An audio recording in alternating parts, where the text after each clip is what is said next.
Oh, I love my dog. My dog. Now I'm going to check my pocket to make sure that I have both of my keys here. And the people listening to the podcast, they probably often ask, what's that jingling sound? Right? They know it's not money. Before I forget, Josh. Yeah. I read a good article in The Thing or something. I don't know, New Yorker, whatever it was, about Ben Hecht. Yeah. And do you know who he was? He was a famous editor? A screenwriter. Screenwriter, sorry. And I forgot most of the article, but he seemed very clever. And so anyway, I want to watch the movie Notorious, which I've never seen. That's Hitchcock, yes? Yes, and he's the screenwriter on it. So that was going to be my next recommendation. All right. Have you seen it? I don't think I have, no. Okay, now here's the other problem. I couldn't find it on Amazon Prime nor regular cable. What does that mean? What about Netflix? I look on Netflix. Not on Netflix. Okay, well then it sounds like a loser to me. What if it's on iTunes, though? It's a famous Hitchcock movie. I'd pay the rental fee. I've done it before for our little thing. I like that you have a passion in mind. I have a passion in mind. And we skipped this week, so. Yeah, we skipped this week. No, and I wish I remembered the rest of the article, but he was very, he was a guy who wanted to be more of a novelist, but he really found he was kind of very sarcastic towards what he was writing. He didn't respect it that much. Right. But like so many of those guys who were trying to protect their literary cred while they made a living. And the person who wrote the article, well, I think is Jill Lepore. I don't remember. Somebody from the New Yorker. She wrote it very well too, and it made me have a hankering for those movies. And Notorious seems like could be the best version of those. And I wish I had something going on. Like gravitas. I have the gravitas in my voice, but in my head, everything's slipping away. Okay. Well, Notorious it is then. Notorious it is, unless we can't get it. We'll check during the break. But... Perush, can you check while we're recording tonight? Yeah. Maybe that would be good. I feel like it's been a million years since I've seen you, or it hasn't been a million. It hasn't been a million years. I feel more like the latter, I have to say. But... What, it's been a million years? It hasn't been a million years. Oh, you feel it's too soon? I don't know if it's too soon, but it feels soon. It's Friday. It was Friday night. Now it's Monday. Well, when I hear it like that, that's not encouraging. Well, I'm just trying to be upfront. Hey, can't you help? No part of me is going, I haven't seen Andy in a while. Can't you? Wait a second. Now, the last night, I don't even know how much I want to talk about the last night because I felt odd at the theater, so I don't know. We already talked about that in our own life, right? Right. But what is that smile that you have looking? I'm just waiting to see how much you don't talk about it. I'm happy to talk about it. I don't want to embarrass anybody besides me. Oh, okay. Now, does that make sense? That's usually how it works out anyway. Right. No, I don't need to talk about it. We the big thing was we did your show, the Andy Kindler Particular show at the Dynasty Typewriter Theater, and I thought the show went well, and it was fun. I think you brought up we did talk about it somewhere else. Then the little thing? Spat. Yeah. Thing, yeah. And the one thing you said, which is a true thing, is that when I feel I'm being, what'd you say? When I feel I'm being told I screwed up. Scolded. Yes. I get very defensive. And by the way, people, since we're not talking about it, this wasn't me scolding him. It was not.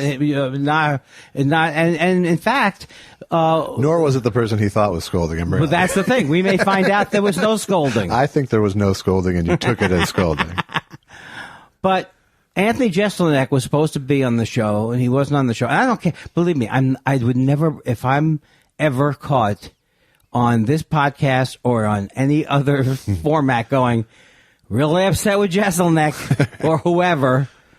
I don't know what happened. I just got scared because I don't like to be the bearer of the news that Jeselnik's not So here. instead, I told Kathleen. So instead, you announced that he was dead to the audience. First, I said he was dead. Right. I said, ladies and gentlemen, I have some bad news. Anthony Jeselnik is dead. Well, I didn't leave that hanging out there too long. Not too long. But what do you think of that? I learned, and you probably knew this. I know I probably knew this in my head, but I've learned the difference between tactics and strategy. Right. Very happy about that. Yes. You were using tactics instead of strategy. Right, no strategy. Right. And I thought my tactic was an interesting tactic. Yes. I'm not He's not dead, but he's not coming. Isn't that better? Yeah. Wasn't that the tactic? And also, just you very quickly when you're telling people someone's not coming, you want to give them that energy. Don't get on my back about it. Right. I'm not the bad guy. You want to make them immediately not start on you. Right. So they can't feel any... But that's where the strategy fell apart as far as showcraft went. Because... They don't call it showcraft. They call it show business, Josh. I keep telling you that. Because there, you could have just done some material. You could have kicked back into show mode so that, instead you sort of went into now you tell me depressed ramblings. That's why I popped out and said, to the clock store. I could be with you for a million. That's why we should never play bridge together. I have no idea where you're going with anything. Right. I didn't know I could do more material then. Yeah, I thought that it was a long night. Who needs to hear it from me? I'm just saying, give him a little something. So it's not just, he's not coming and the show's over and I'm still talking and I'm still talking and I'm still talking. Well, let me tell you something. You never know what it's, in a certain way, you never know what it's going to be like with me. My friend Ricky Maybe, who came to the show, didn't think the show was too short, certainly. Well, that is one lesson I've learned. And I don't know if Jane Edith Wilson... And he didn't mean that sarcastically, by the way, either. He was just saying, right. We weren't that disappointed because the show was long enough. Right. But did he think... Well, but I do think when people hear Jesselneck's coming... Yeah, I bet there were some people there to see Jesselneck. Be disappointed. Yeah. Because the other thing is... But there wasn't an audible, when you said it. There wasn't an audible, but I know, to me, I look forward to it because he's going to put me down, and then that's all I care about. Right. And the first couple of jokes... He has a couple of classics about how bad I am. Not bad. He loves me. Sure. It's a roast. But I was disappointed, but I was like a little boy. I had gotten, I don't know if I've mentioned this to you, Josh.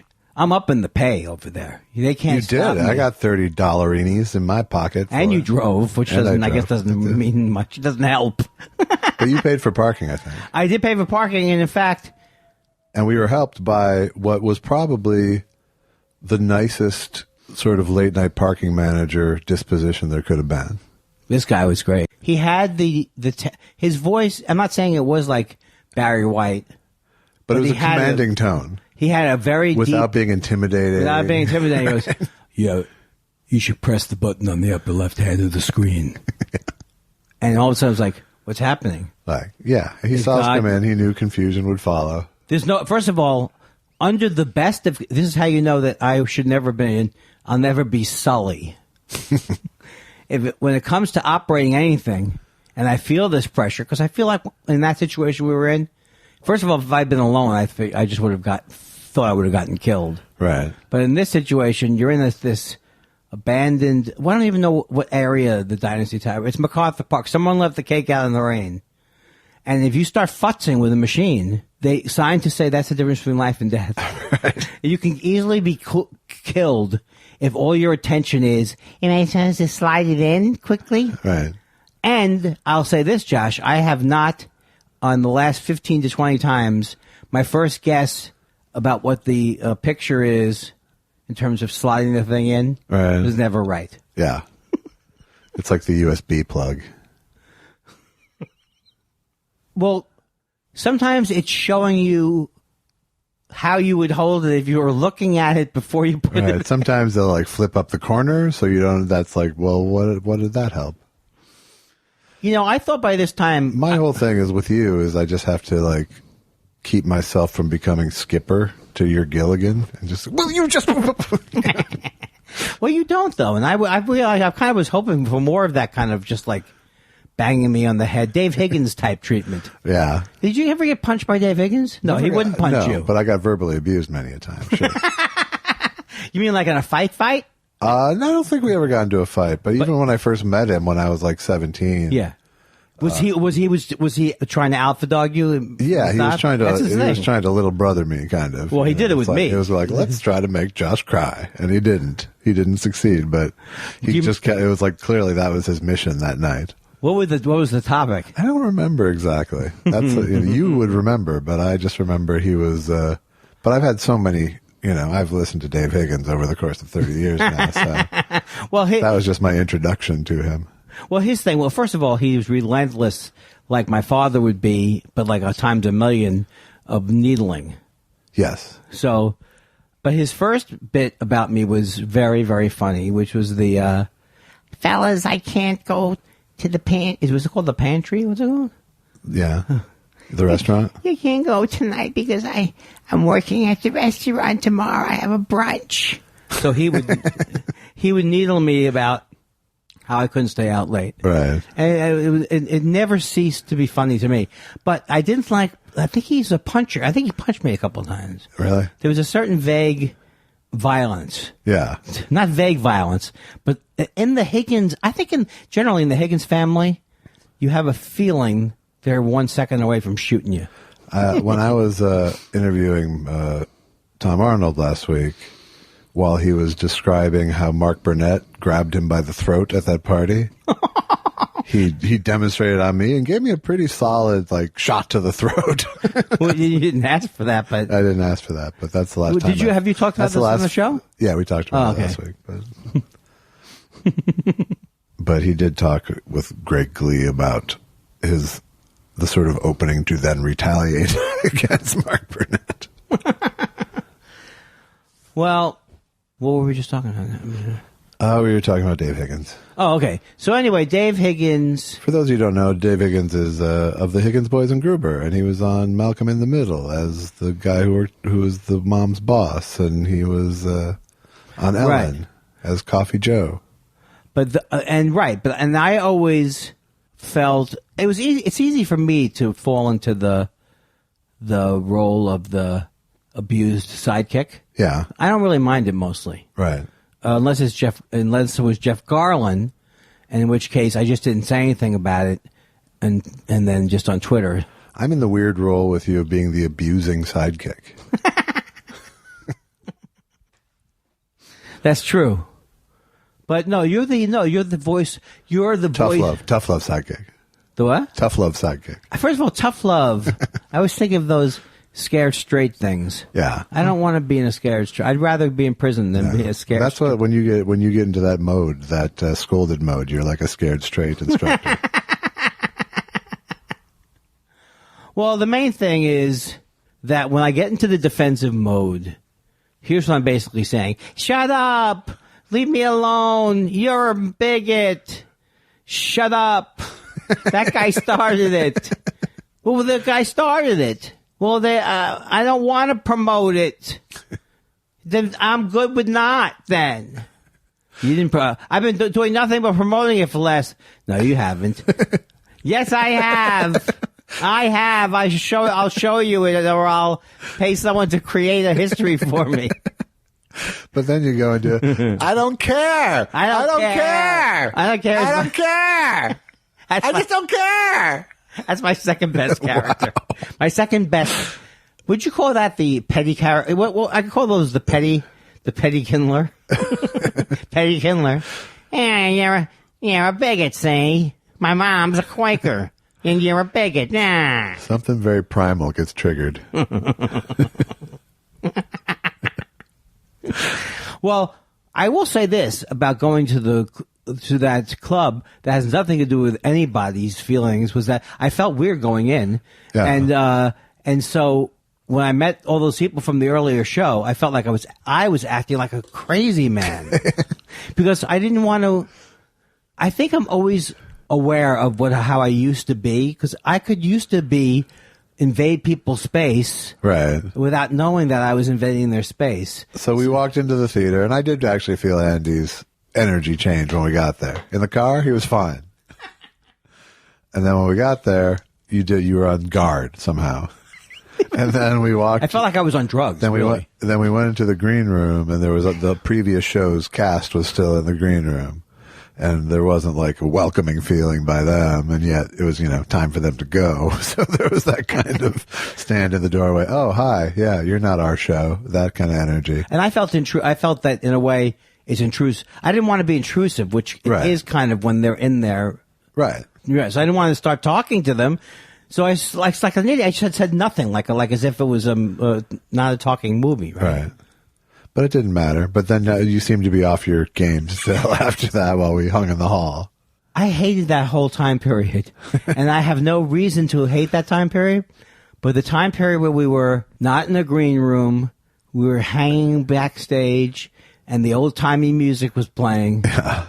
I was really ready to go like the part of me that there was a certain tick, tick, tick about you.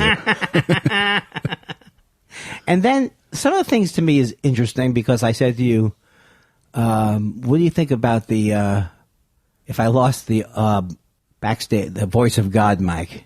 And you said that we don't need it. Yeah. And I've been feeling that way for a long time. Okay, good. It's just like something that seemed like fun seems like more of a pressure now. Hi, I'm Andy Kindler. I'm not out there yet, but I still feel the need to invade the show. Right. Yeah. If you're, it would be one thing if you weren't coming out till the end. Yeah. But- so they're staring at nothing. Right.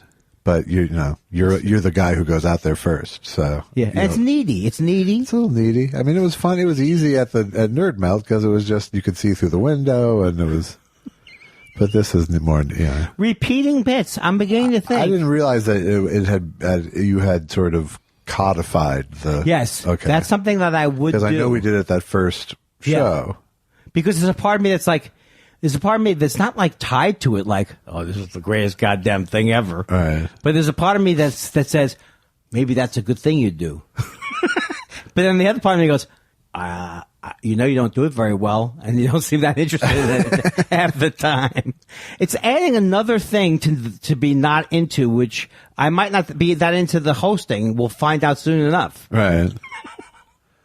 Well, I mean, I always look at these things differently than you, but it seems to me like rather than get bored with it, you should do something to make it a more distinctive show, even. Yeah, I agree. In other words, yes.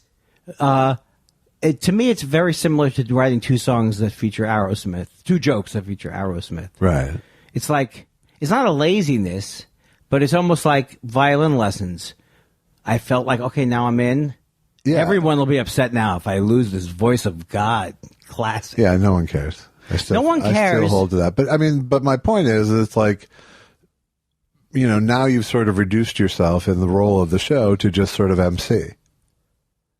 You're saying now. Now. I don't mean the voice of God aside.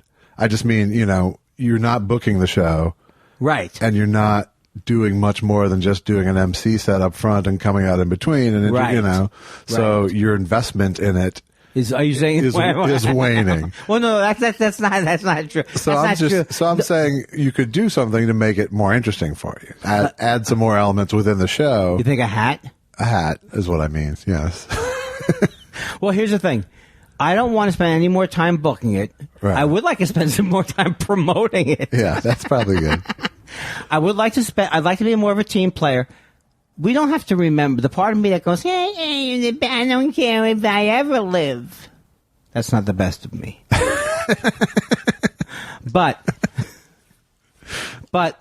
the thing about it being the thing about me not being involved in the booking is like is a dream come true because I wasn't good at it and it took forever.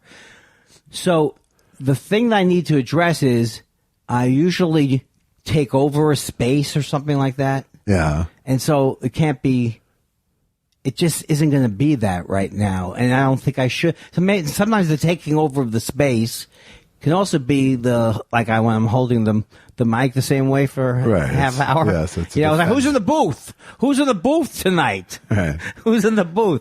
So, so what do you think we could, I don't know if we should add anything. I just think, I think one of the things is you could add more shit with the comics. That's true. That's true. And I felt alienated. So you aren't just emceeing. Well, I thought your intro was good because it said, hey, these two guys have a connection. Yeah. No, I think that's something you could do to make it more fun for you. Right, and I think the fact I just got the sense that by the time we got there, you felt like very obliged to be there rather than it was a good thing that you were doing your show. I think that was I think I had without being too judgmental, because there's no reason for me to end up in a heap crying.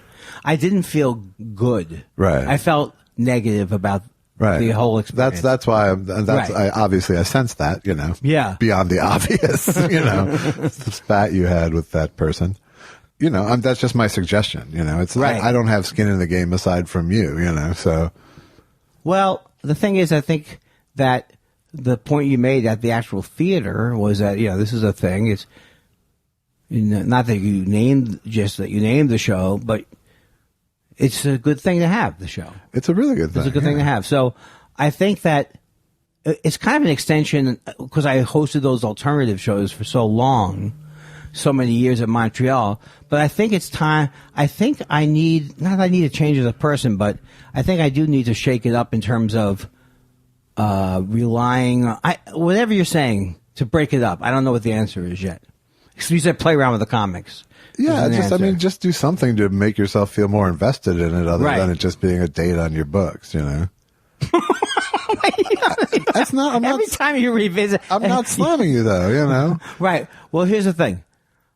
Here's the other problem: is I have too much expectations going in. Like, my expectation is, I love doing this show. Right. This is going to be fun, and I'm not going to bringing old Andy to this. I'm afraid of myself. I know I can get in trouble or get in a bad mood or whatever the thing was. So that's an over expectation, like that. I should walk in there and that the angels should be singing. I think in general, I should take it down a notch, except for I always thought the thing about the show was just getting people doing interesting things. Right. And that we had last night too, I think. Yeah, I think people were doing their sets, People were doing stand-up, and I think that's cool, but yes, what other layer can you add to it that makes it a show that's not just a show that couldn't be interchangeable with someone else hosting? Well, I think when my head's in the game, I don't know. I don't have the answer to everything. No, you don't need to. But certainly not to me. But you can't just leave me. Is that what you want to do? I'm happy to continue consulting in any way. There's no reason. I'm just saying you don't have to answer to me. This is my just suggestion so it doesn't seem like comedy drudgery to you. It's something better than that. Costume changes? Maybe. if that would keep Andy there. Well, at one point I wanted to do our dog and pony show. When you were what's the character you would do? Diver Dan or whatever. Dumpster Diver Dan. That seems like too much work to do it. What do you think? I think it's too much work now. Yeah. It's too much work. But, I can come and do something that's less work with you if you want me to do. Let's think of some gags. Think of some gags. You're a gag guy, and I know that I want to be. If I know I want to do brought to you by, but I can't do that because that's been done so many times. Yeah. But maybe it's more like, hey, maybe there should be a show within the show.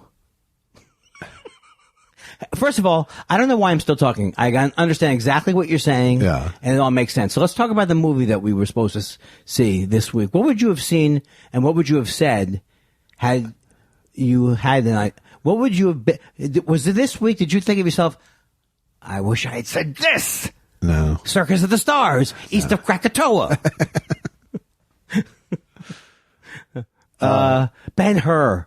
If I could just do you know what? I will never see a movie like Ben-Hur unless you force me to watch it. Maybe I will. I will. No, I was glad we didn't have homework this week because I really hit a mental wall over the last few days. I just sort of hit burnout mode. In general? In general. Just tired from, I've been doing tons and tons of shit, and I never really took downtime. I didn't have my brother fly me to Vegas. No. So I just kind of, like I said, I just kind of hit the wall after. What were you doing all the work on? The things you're trying to get out? Yeah. So you're talking about the DeBar thing? The DeBar thing, and then a few podcasts, and then finished negotiating and signing my record deal with 800 Pound Gorilla last week. Wow. Which is, I'm excited about. I keep thinking everyone knows that, but they don't. You haven't pronounced it about the 800 Pound Gorilla in the room to right now. I did a tweet, but other than that, no. But on the show. So I announced the album, but I am doing the album with the company 800 Pound Gorilla. Do you have a working title? I don't.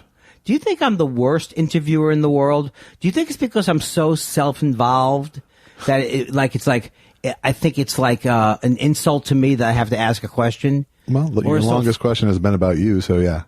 It has to be that, right? Yes. It has to be. Yes. Well, I saw you do a couple of new minutes at the beginning, which I enjoyed very much. Yeah. And I'm not going to tip it. And you even brought. Now I was thinking this week got me thinking. I mean, normally I don't even think about hooking the things up to get my old songs. Right. But this week I thought about it. That's good. And then you said we could also put up some couple minute sets. Yeah. I just want people to know that we're retooling the show. Constantly. Not really. It's a test show. It's always a living thing. But a lot of people are worried that will we lose the original? Now that the hubbub's gone away, the buzz is gone.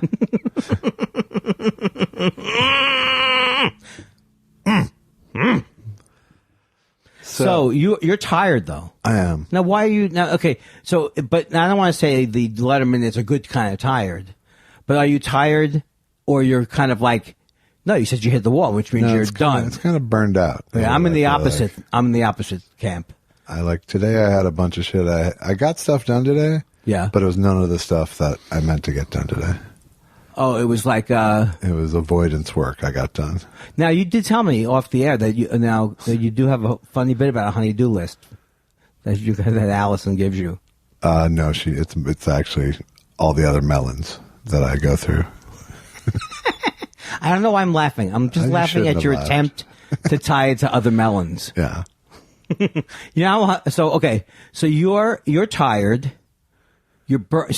But I haven't done anything, so I'm just jealous that you've gotten things done. Are you what's the word called? Are you angry at the projects, or you feel good about them? I'm always a little angry at the documentary, because it's just been my bête noire in terms of getting it out there. I don't know what that means. Just go past it. Yeah. Just go past it. If you hear any more French, go past it. Yeah, I always think of it as like it was my Moby Dick, and then I was like, all right, fuck it, I don't need to kill Moby Dick. And then it came back, and it's like now it's like Land Shark. So, but I'm close.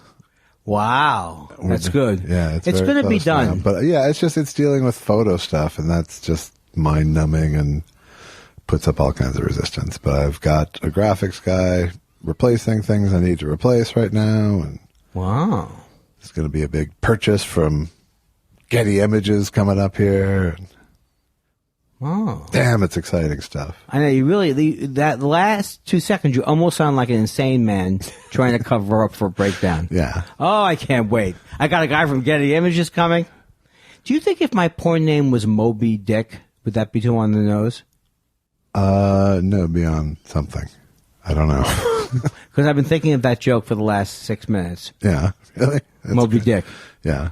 What made you think of it, I wonder? You mentioned Moby Dick. Yeah. Do you know how ADD works? No. It's not like I'm a genius. No, I just mean the dick part. Oh. it's like I'm saying, no, it's not like you're a genius, is what I'm saying. You're saying it's there, right there, for everyone to see. I'm just saying, yeah. Just saying. I'm just saying. Well, okay, so if you had to say, how many more Malcolm Gladwell hours do you need to put into finishing the project, the bar? How many more hours? How many more hours? I don't know. But it's many more hours, but you know. And then that's a big payoff, too, right? No, it's not. You're such a dick. Why do I love You're to say such a that dick. so much? The thing that's going to be nice. That's part of the burnout, is that all these fucking things I'm working on, and I'm not really making any money on anything. Well, you're not making any money. You made $30 at the goddamn Dynasty typewriter. Don't kid ourselves. No, yeah, it was jury duty-esque. Yeah, jury duty-esque. So much to the point that I couldn't believe you didn't sign it over back to the fund.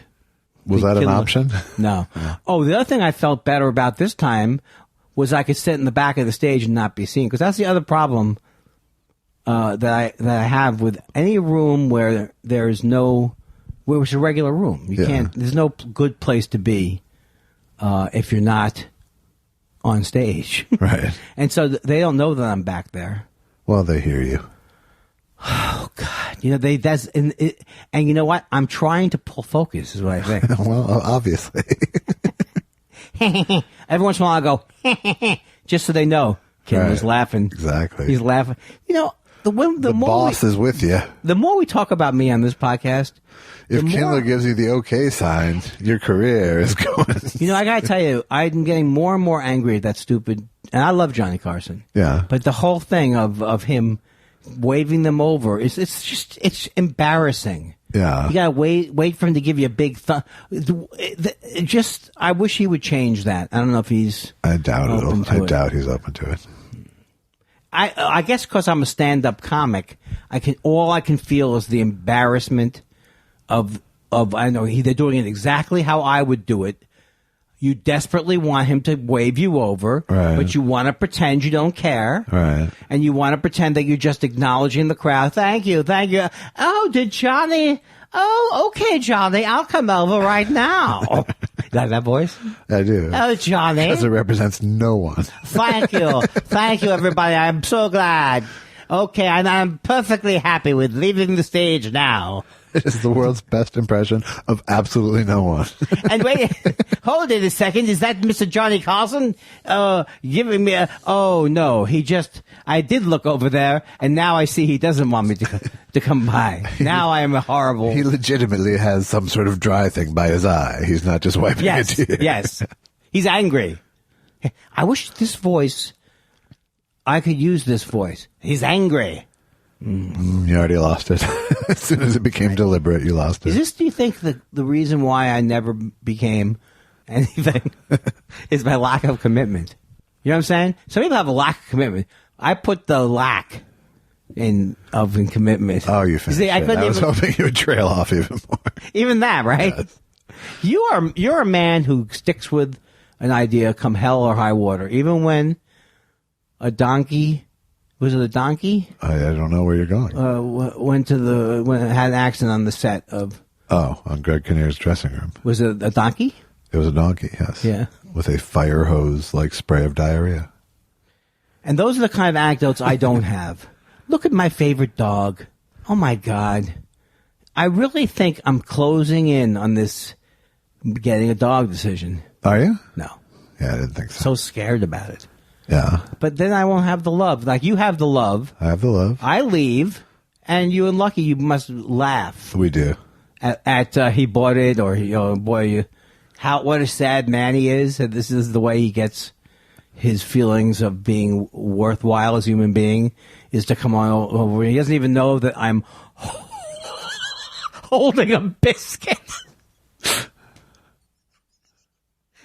Just out of sight. It has nothing to do with me. He's waiting for his treat. Show affection, show affection, show affection. Good doggy.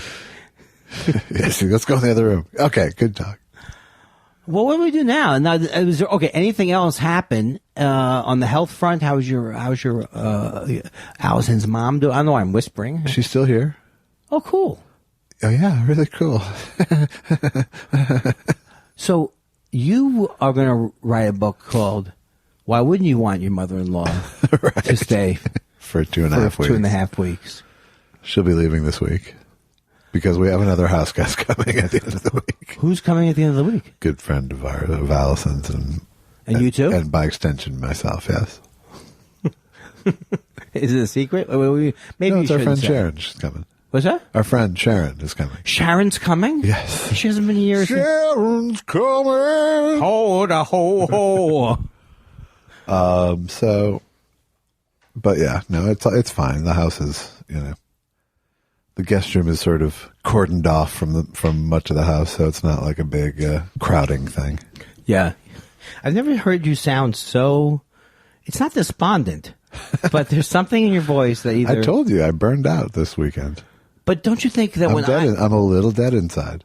But isn't that, and what better way when you're feeling slow, when you're feeling like not that committed, than to look forward to an Addy Kindler 2-hour podcast, 2 hours of Addy Kindler kind of listening to what I'm saying. Yes. Coming up on the show.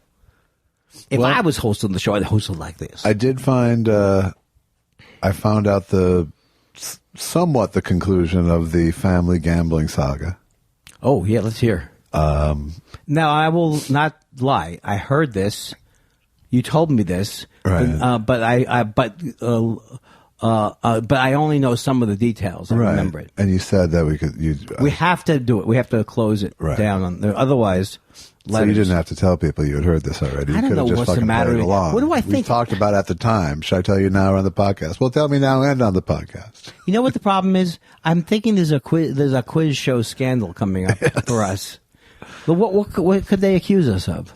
So I got this case, just to recap. Yeah, not everybody. 49. My great-grandfather filed a suit in federal court in the name of my 6-year-old father and 4-year-old aunt, suing a casino for $83,000 plus for the money that my grandfather had lost over the course of a couple of years when he lived in Biloxi. It screams Jew. There was a 100-year-old law apparently on the books that said the spouse or children of an inveterate gambler can sue if gambling is illegal in the state in which it occurs. That's right. Which it was at the time, technically. They can sue the casino or whoever the gambling purveyor is. Well, would they even have books? I mean, how would you even? What do you mean? Like, if it's illegal, how would they even know? Well, that was part of the dispute in the case, it seems, is how much he actually did lose. So, I'm sure. You think he pumped it up? Yeah, I think they pumped it up with some damages and stuff, too. I think. Oh, yeah. So, so they lost apparently they won the case, lost the appeal. Then my great-grandfather's lawyer apparently took it to the next level of Circuit Court of Appeals. They overturned the appeal, so saying that my grandparents could sue, or my dad, as the case may be, could sue. So then they took it to the casino side, then took it to the Supreme Court. I got the Supreme Court briefing this week, or Supreme Court brief, which was really a request for a hearing, and the trail goes dead there. Legally, paperwork-wise, it goes there. So my assumption is that the Supreme Court rejected hearing the case, meaning that the next one down stood, meaning my family had the standing to sue in this case. And then I talked to my aunt, or I got an email back from my aunt, who was the only living participant in this. And she said she was 4 years old when it was filed. But in fact, my family did receive money. Wow. And it was the judge ordered that it be put in a trust for my father and aunt's education, which it then paid for their high school and most of college, and I think up through a first year of law school for my dad. Wow. Said my aunt. So she did know about it. I don't think she knew what the actual judgment was, but they obviously got something. I'm guessing because my grandfather was in bankruptcy at the time, that it was the judge. My brother and I sort of deduced that because of the bankruptcy, that's probably why the judge had to approve the settlement. Oh, right. Because otherwise, I don't think the judge would have to. Yeah. And so that's the story of how my 6-year-old father took down a casino that went to the Supreme Court. I mean, there's so many parts of it where you could argue It's not exactly a Robin Hood situation. No, I was not. I have to say, when I discovered this, I was not rooting for my family. Yeah, but the thing is, I would in a way because, first of all, the desert inn has heart. the desert inn has heart. The thing about it is that it's nervy what they did.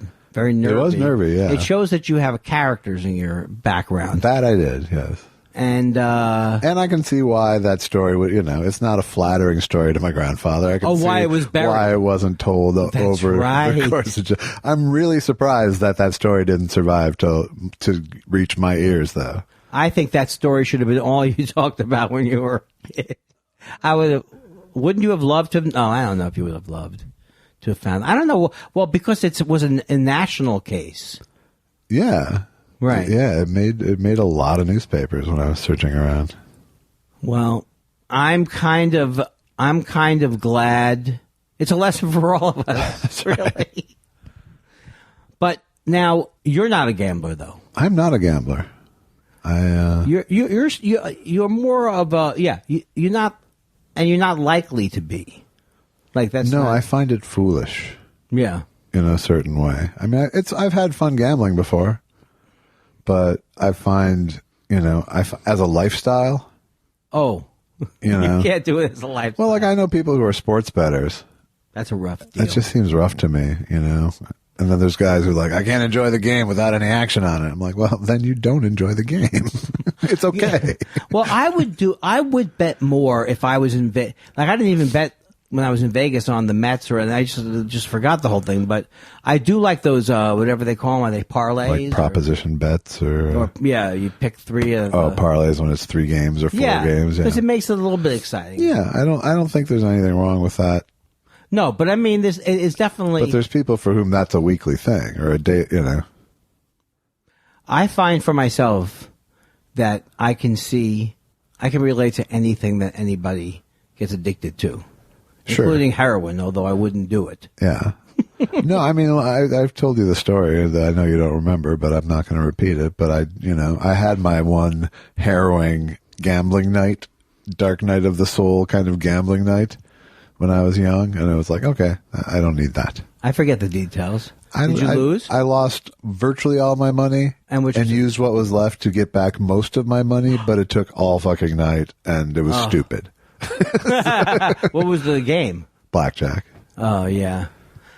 Well, I had so much fun playing craps because my brother gave us money, and so I was actually able to pretend I had more money, and then you could see how I was at a $25 table. That was great.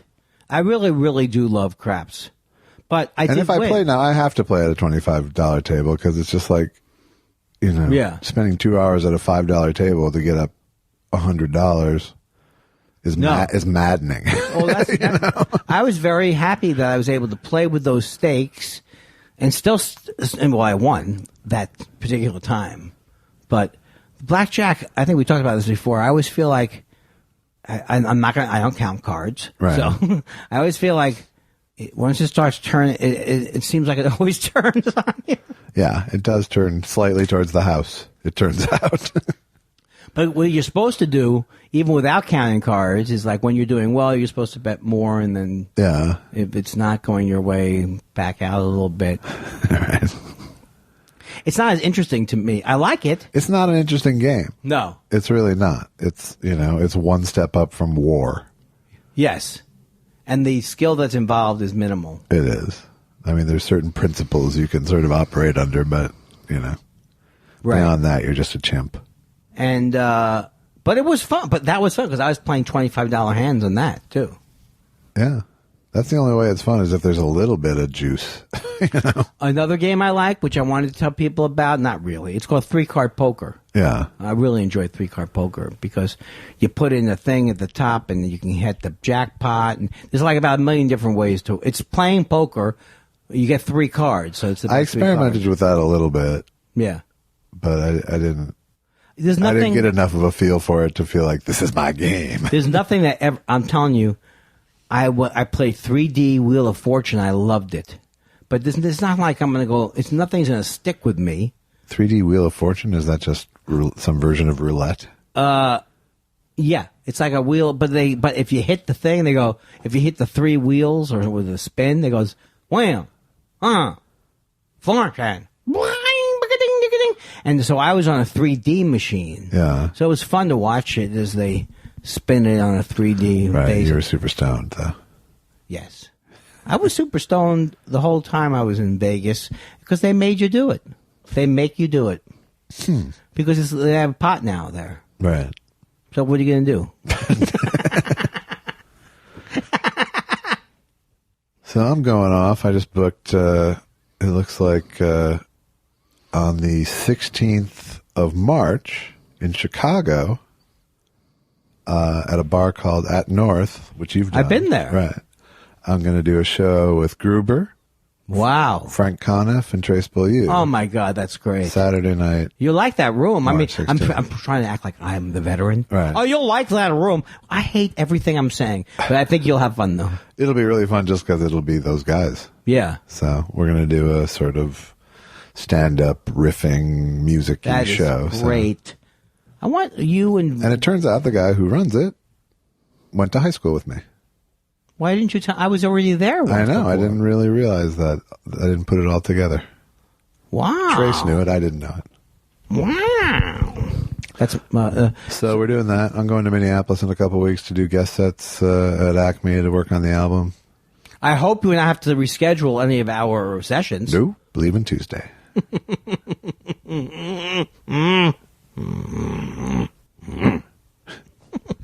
And I even booked a hotel room that's not at the divorce simulator.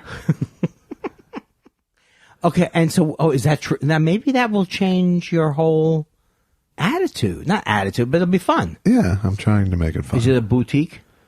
Yeah, it's sort of boutique-y. That's good. That's good. You want to upgrade from there. Yes, I definitely upgraded. Yes, no. Well, I just wanted to change it up some at the Comfort Inn. Right. Farther. Farther. Farther and worse. Are you further? Are you close to the club? Still close to the club. Oh. And is it I was going to ask you more. Someone online said that they agree with me about is it Emma? Emma, your friend, our friend Emma from M. Ledsome? Yes, Yeah. M. Why did I say Emma? That's an American name. She is now in Minneapolis, right? She went to Minneapolis. And she liked Black Sheep Pizza. Why do I feel like I win again? Because you always feel like you win anytime you're the least bit right about anything. I know. It's what do you think happened to me? Do you think I was, well, some people say dropped in the head. Right. I think that's too simplistic. I think so too. I think it was much more of a long game than that. In general, what is the Boy, they did a number on you. I do think that everybody has a one-upmanship thing in their mind, and I'm not saying I'm. I already said that. See what I did there? Now, why? I don't. I've never heard have that kind of a thing. No, I got it in me. But I'm chomping at the bit when someone's saying something. You go, Yeah. "Oh, really?" And then when I tell them that I've had a similar thing, it doesn't feel better. Right. What is it why is it that we need to feel? Is it because we're worried that That's there's no narcissism, significance Andy. to our brief stay here? It's narcissism. I just can't. I can't break it to you. It's narcissism. Who died made you a MFCC? It is. It's just bad. It's just bad. Whatever it is, it's bad. Like, and then I think it probably goes back to. It sounds like I came from a big family that I never got. It just shows you don't have to have 10 brothers and sisters to feel ignored as a kid. It's not the amount of the kids. Did you watch that Identical Strangers? 3 Identical Strangers? I had watched it in the movie theater, Right. and I loved it. Yeah, it's a good movie. And so when it came out to CNN, I couldn't watch it anymore. Fair enough. Because CNN's going to do CNN's going to, they're ruining it now, right? No. I mean, they just put commercials in. That was the first time you saw it? Yeah. It's so powerful. I still remember parts of it a lot, just the whole... It must be powerful then.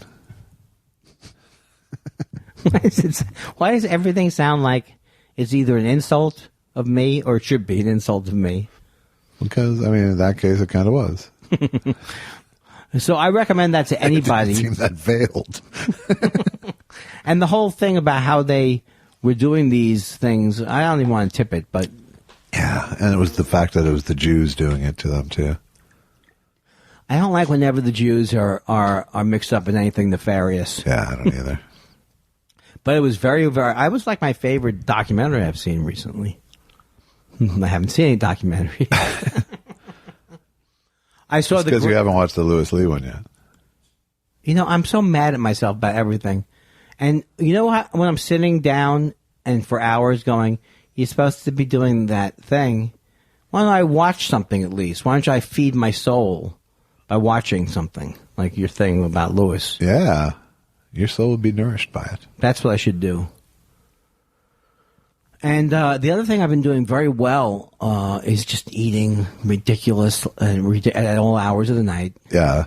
And good stuff. Good stuff, gummy bears. I had sort of, I did not eat well this past week. I like hit my bottom weight and was like, yeah.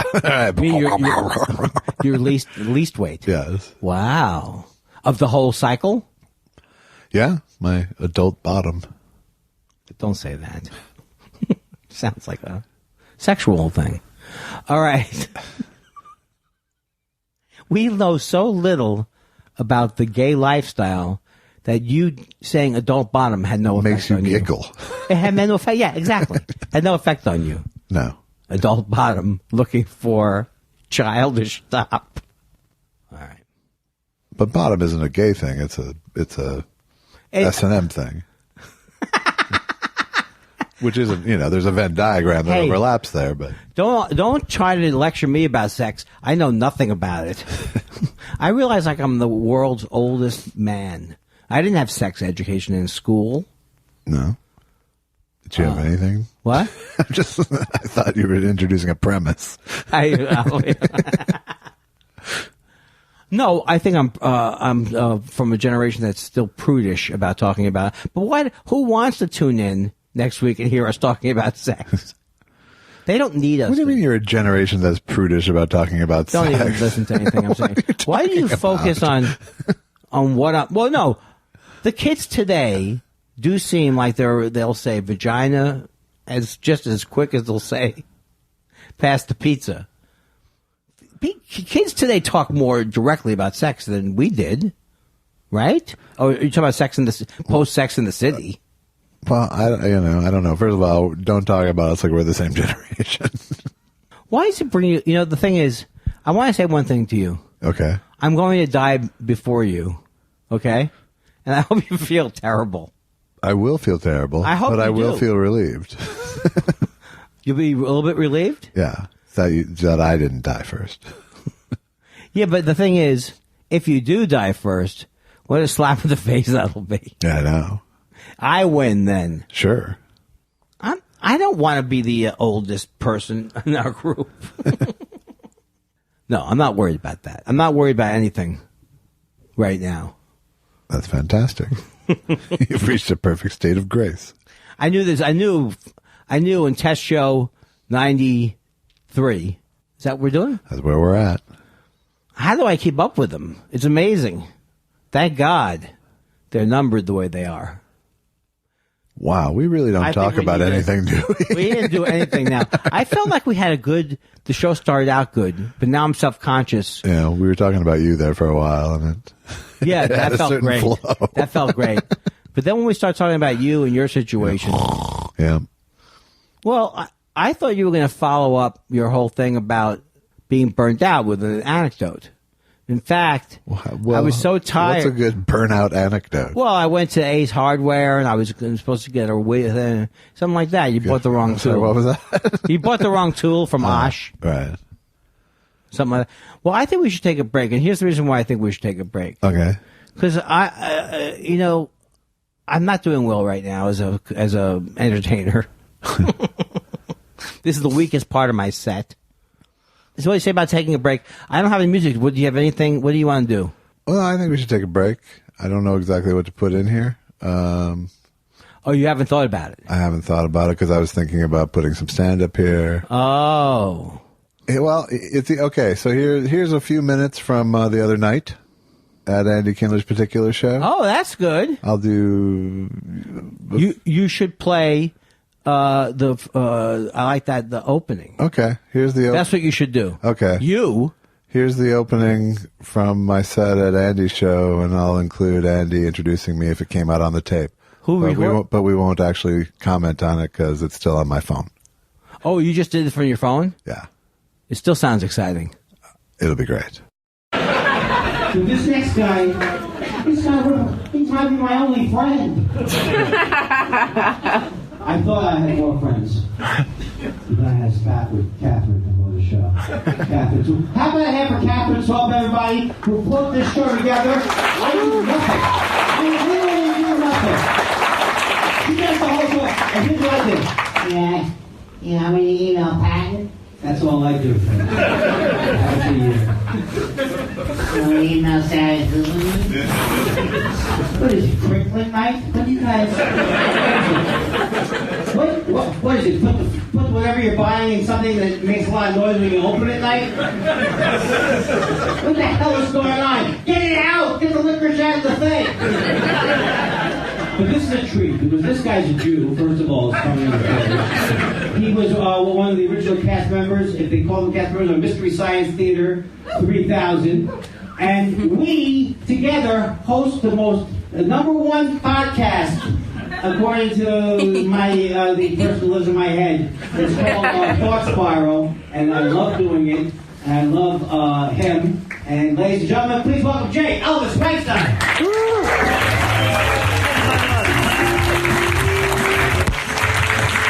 Thank you very much. Thank you. I'm humbled by your applause. Literally, I thought it would be more, and really brought me down a peg. That's my least favorite way to accept an award, by the way. I'm humbled by this prestigious award. Well, then it backfired. You were supposed to be honored. Let the losers be humbled. If you're humbled by your accomplishments, stay home and fail.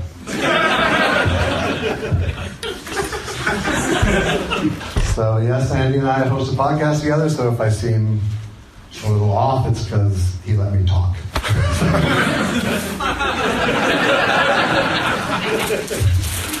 My name, yes, you might have heard, my last name is Weinstein, and that's a good time for that. Also a good time to look like Louis C.K. Very happy to be married. I don't think I could handle the dating scene with those two subliminal strikes against me. Don't have the charm. So not only do I do a podcast with Andy, I just got back from Louisiana where we co-starred in a movie together, which is weird. Weird for me because I'm not actually an actor, and they gave me a lead in the movie. They called me, he's lost his actual lead actor, like close to the last minute, so apparently his phone autofilled. I'm not exactly sure. Called me, said, I want you to do the lead. I was like, I don't think you do. And he convinced me that I did somehow. So yeah, got this lead in the movie, no audition, none of it. And you know who doesn't like that story is my actor friends. Oh, really? That's great. Congratulations. Like, if that's you acting happy for me, it's no wonder you're not working. And we're back. And we're back. I hope you enjoyed whether that thing was there or not. What we're doing now, because we don't know if we're going to include the stand-up, because we didn't even listen to see if it came out. Right. So we're making, these are like pod shows.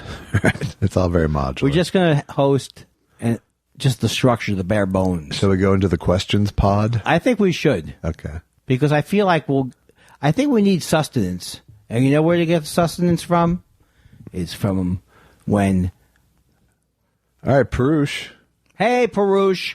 Josh, have you started strategizing on how to get Andy Kindler to focus on your conversation in a live podcast instead of talking to the crowd? Also, Moon Tower happening, right? I'm going to say no. I don't think Moon Tower is happening. I don't think Moon Tower is happening. And I'm also going to say it's not because Andy didn't try. And that's probably a good lesson for all of us. Is that, for those of you who thought that Andy wouldn't try, think again, my friends. That's right. Andy did try. And we're not going there. He was, it was silence, really, which you ultimately greeted with. That's the way I think. Which I can only take as a rebuke of myself, because you're going no matter what. I don't know how to take it, but what was the, yes. So the other thing what's the other thing that he's concerned about? Well, in general, we did talk about this because we continue to talk about it, about how, when we're together on a thing, how I can be less self-involved. Isn't that true? Yeah, sure. That's kind of the gist of it, I guess. Oh, no. The specific thing of looking at the crowd. Yeah, that has to stop. Well, just pointing yourself. Having all your energy going in that direction. Good. Yeah. It's no good. Those days are over. Now, when I go back on Getting Dug with High, which I'm sure. Oh, that's going to come quickly. Did you get any reaction to that online? Maybe. Some. Yeah. Some of it was confirming my my vibes. Yoshi Yamamoto.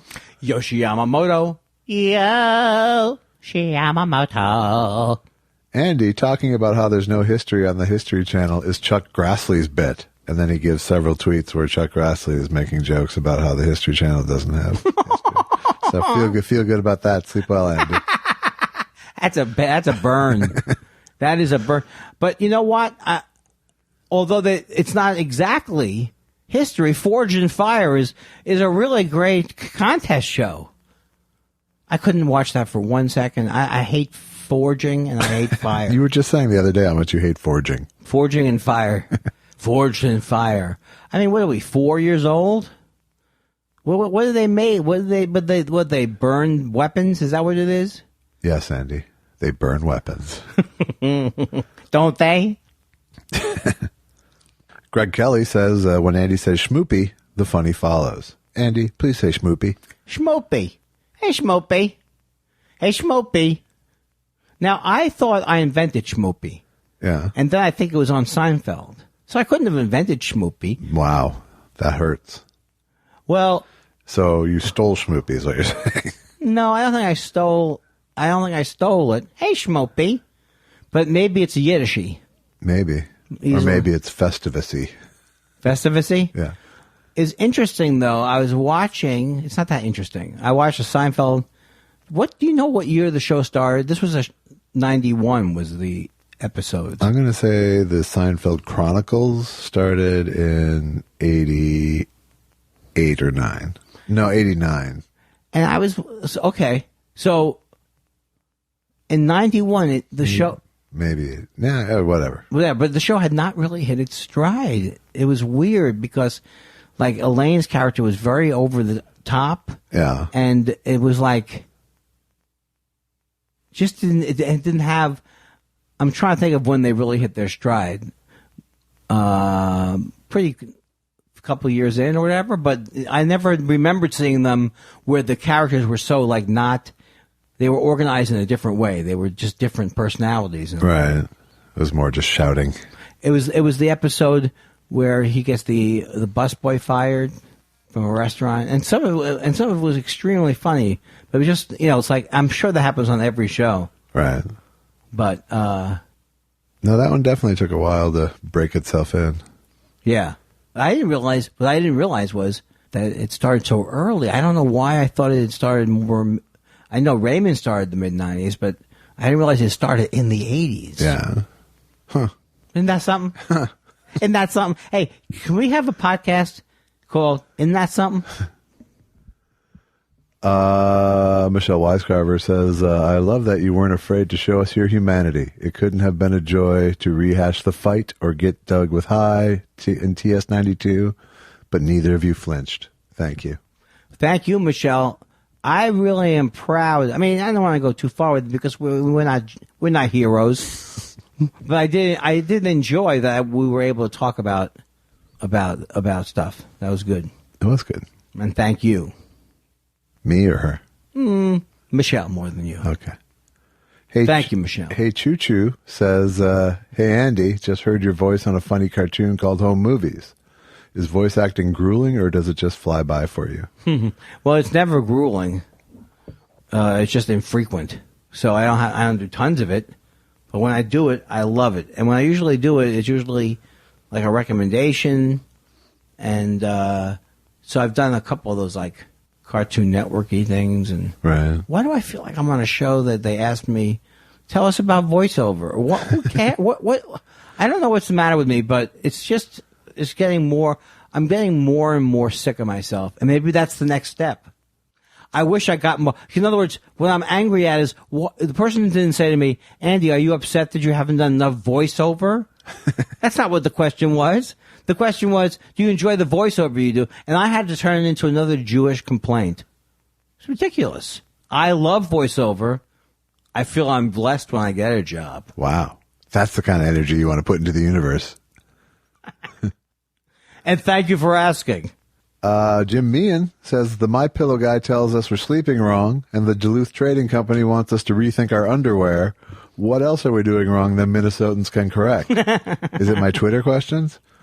Well, you know, what you should really always work on is your passive aggression. You know, people call it Minnesota nice, but it only goes about an inch deep. We'll cut you. Oh, we'll cut you. I keep thinking about you, and there's no reason why I should think about this. And I don't know if you said this on the air, but you told me that you started to get tired of doing the My Pillow guy during your last week, or the crowd was tired of it, or you just felt. Yeah, last time I think it was harder. It wasn't just an automatic, Right. Which means either the joy had drained out of it from me, the joy of discovery, or they are actually starting to sicken of the My Pillow guy. And I think the My Pillow guy is pretty like easily sickened by it, but I got very upset because I was in CVS. I still haven't seen anyone doing him though. No, I think we'll still find more verb with him. He's going to come out with another. I'm sure someone's done a YouTube video or something like that, but not from my home state of Minnesota. They sell it at CVS. I couldn't believe it. Oh God, it's everywhere. How is that legal even? What's the point of getting it? I saw a big display at Bed Bath & Beyond. Oh, my God. Well, how big a display does it have to? He has one thing. He's done he's got 3 now. He has the topper? Right. And he's got sheets now. That is the worst. Okay. Is he claiming his sheets are from a certain area? They're from Egypt. Is that what he says? It's Egyptian something cotton. I'll tell you something. I'm not rooting for him to crash, and I'm not saying that I'd be happy if it all went away. Right, but I'd like to see him crash because he likes Trump too much. There's too much Trump in his rump. Yeah. Too much Trump in his junk. Hey, Choo Choo is back. Choo Choo's back. You both wear glasses. Which one of you is frightened and or nearsighted? Oh, no, sorry. Which one of you is farsighted? I couldn't see it. Which one of you is farsighted and or nearsighted? Are you not fans of contact lenses? Eyeball surgery? I'm nearsighted. I didn't enjoy I had a friend who was an optometrist. He tried to get this was a long time ago. I didn't like the feeling of them so much. Yeah. And then the idea of surgery frightens me. I'm nearsighted and astigmatic. Me too. I for sure put that in there. And I did wear contacts for years. I just got sick of it. Yeah, it's more rigmarole. And now glasses are just sort of part of my identity. Yes. So I couldn't imagine you without glasses. Although the one time we had sex without you wearing them.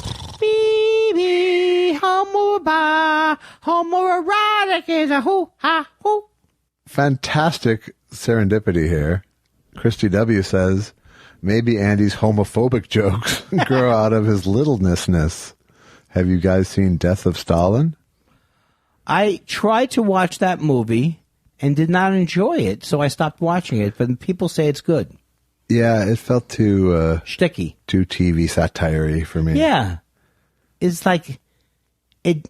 I was conscious of it being arch. Yeah, if that's the right word. Yeah, it was too Satire.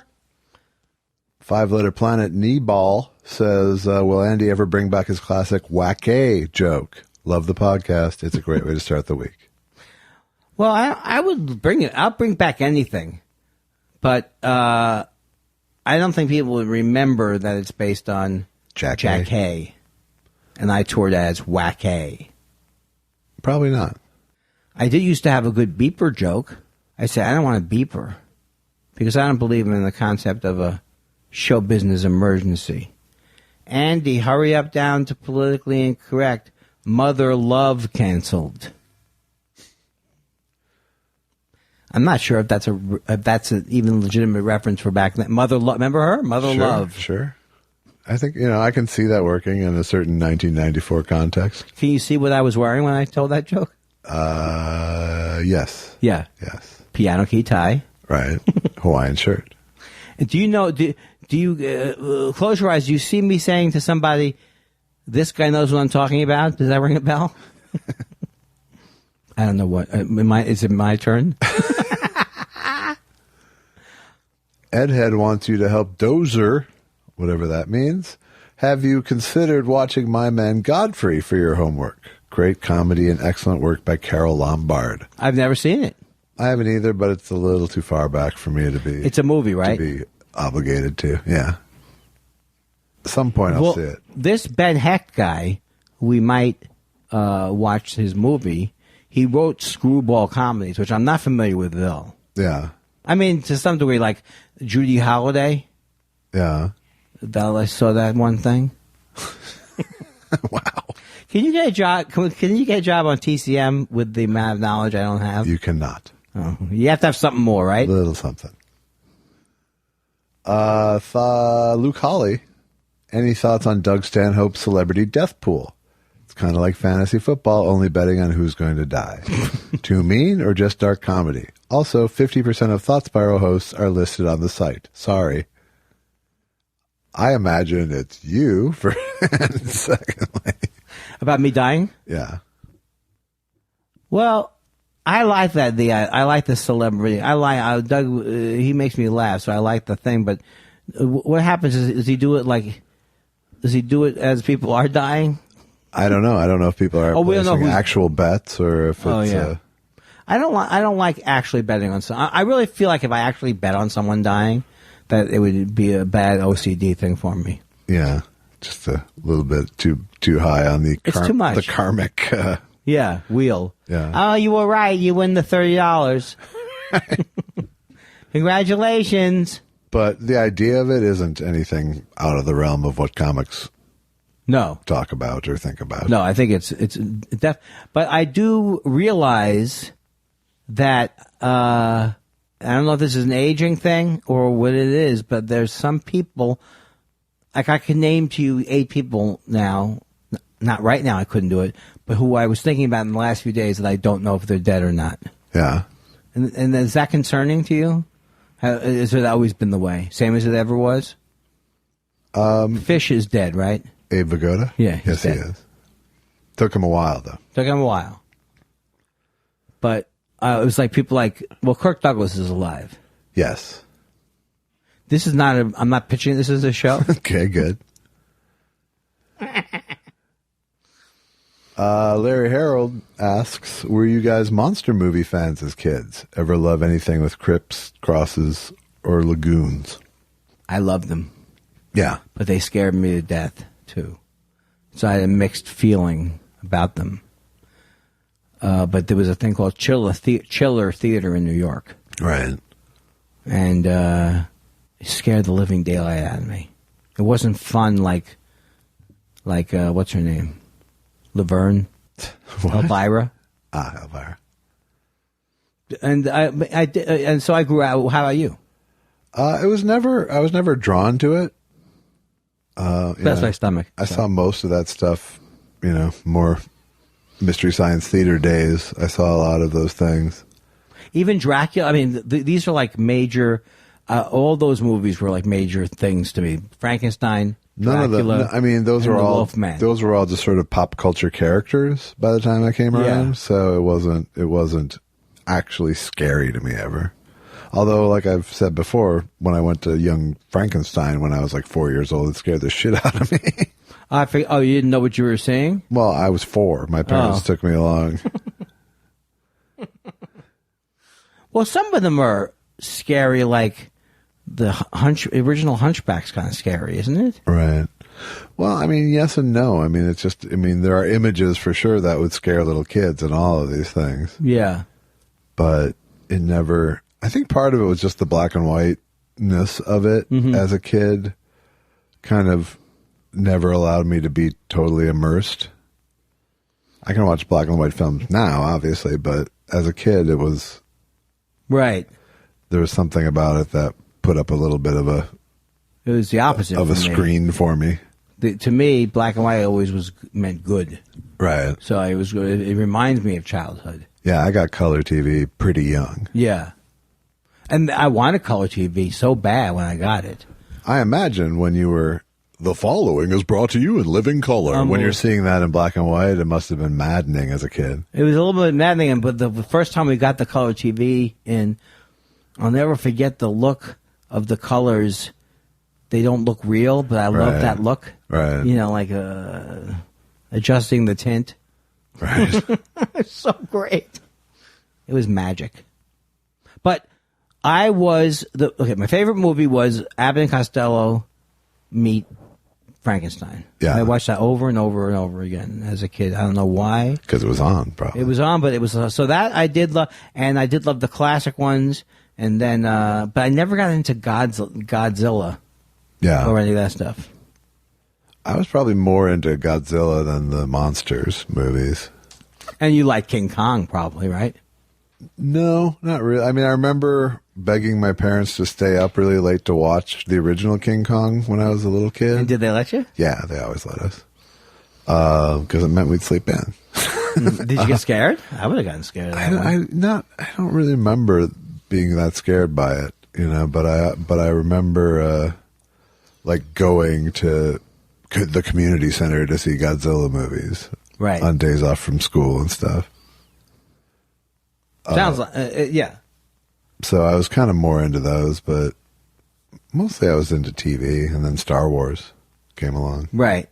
But I'm not into that. And then Star Wars really set Star Wars came out when I was 6, so that kind of set the bar for me for what movies should look like, Did you have phasers did you have, not phasers, The phasers of Star Trek. I actually did have phasers, yeah. But you had like a sword?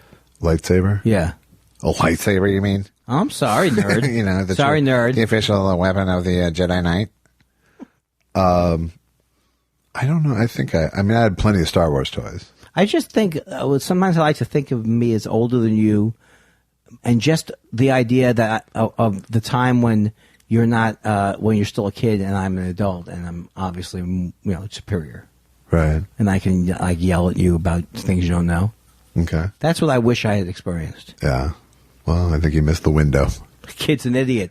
Look at him. Look at that. Look at him now. He thinks he's using the yo-yo like a top.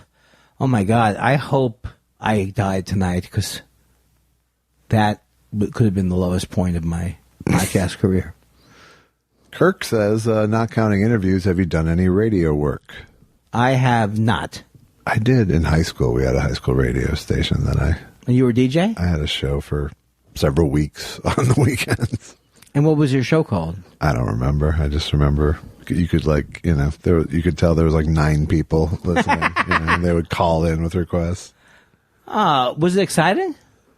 Kind of just doing doing the actual mechanics of like putting in carts with songs and stuff, and actually like that? It was fun to learn how to do that. Right. But I quickly knew that no one was listening, and it was sort of a masturbatory pursuit. And then Kirk's second part was I was listening to the show one night, goofing around, and made up this album cover for Andy Kindler, hence the humor. Did you see that the other day? It was just, it's an old picture of yours. It's a picture with the text. You can't use previously. Derek Faraci says, do you have But thank you. Derek Faraci says, do you have a joke that you love that always bombs on stage? What percentage of your act, Andy, would fall into that category? I think that there are a lot of jokes like that, but I can't think of one right now. I should have a number of these prepared for when people ask me. Right. Because my mind always goes blank. Well, I did that joke about Hitler. Hitler was the first person to refer to his enemies as haters. Yeah.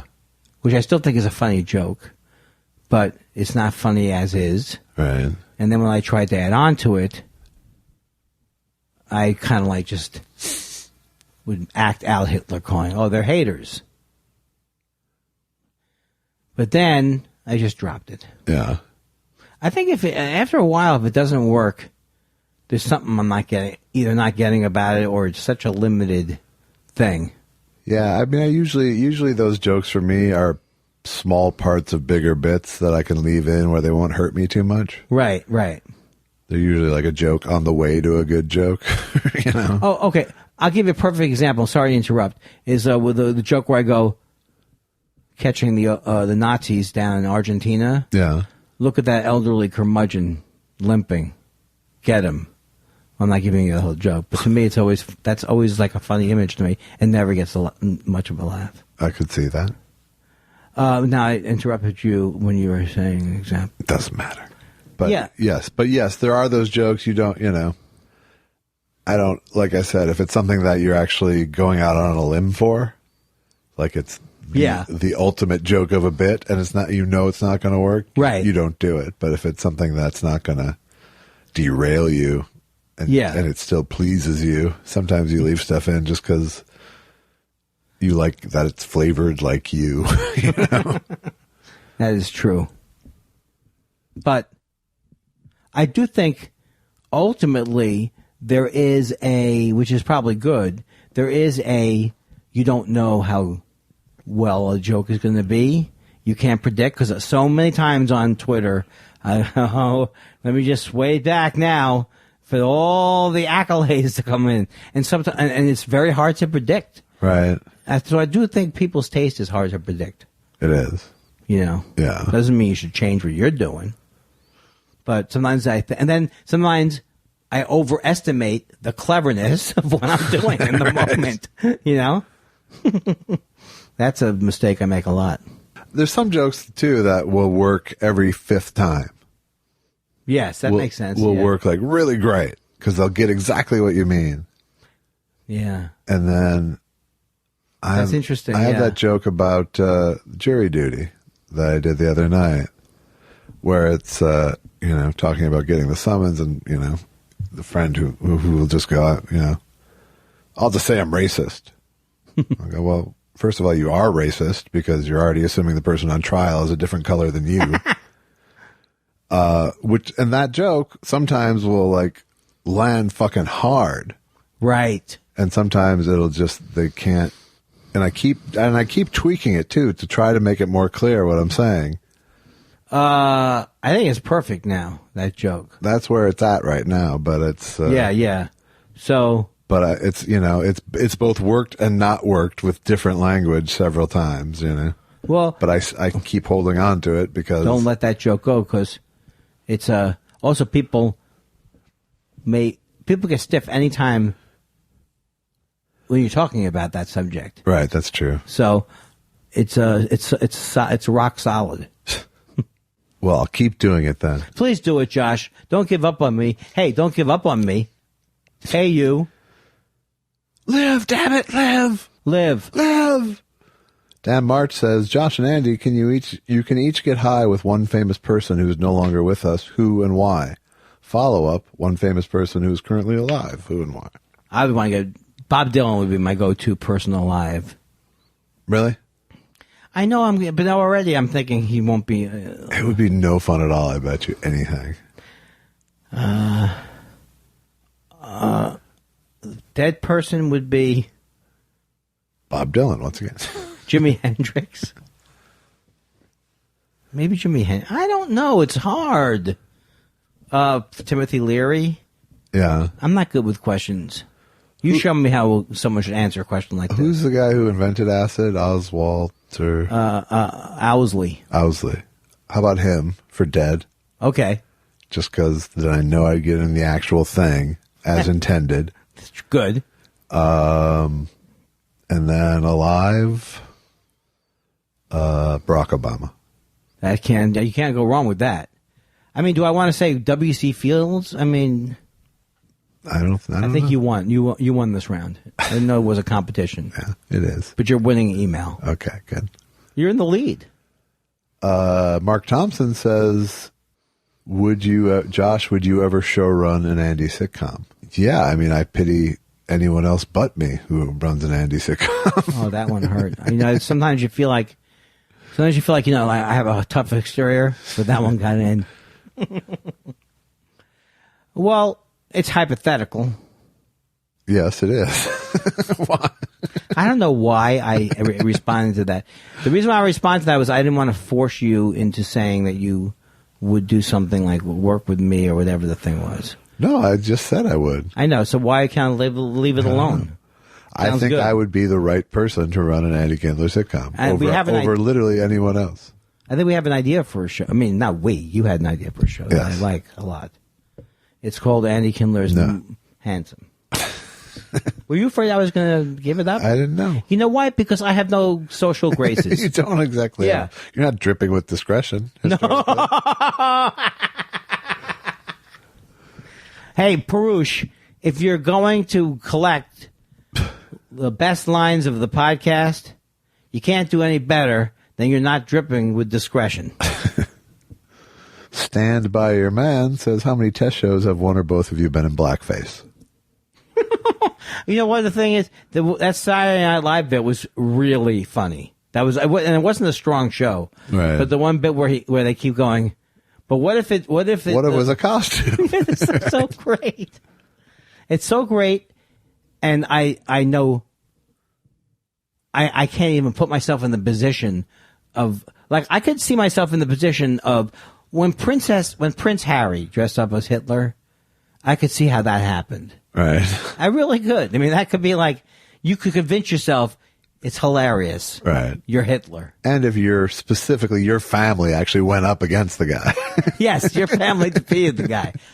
But the idea would never enter my head. I'm going to, darken my... It's just so crazy to me. It's just so crazy. You have to be brought up in an atmosphere where they're trying to say... Those kids are trying to say, we're gonna... It's race. I mean, what are they thinking when they do a blackface bit? They can't because they like to... I know you told me Ralph Northam loves to moonwalk. Right. No, I think there are people who are probably ignorant and yes, dim-witted enough to just think, well, if I'm going to be Michael Jackson, he has dark skin, But I also think, Well, like, you can't like Amos and Andy, right? I mean, you really can't. No. Like Amos and Andy. No, you shouldn't. But weren't people making an argument at some point? Or were they white people saying that? They were funny. They weren't funny. But do we get mad at them for taking the roles? I don't even know. Was there originally Amos and Andy? Someone shoot me. I believe on the radio show it was white people doing Amos and Andy, and it became black actors. I'm not certain that's the case, but I believe that's the progression. But no good can come from that show. No, it was audio blackface. Yeah.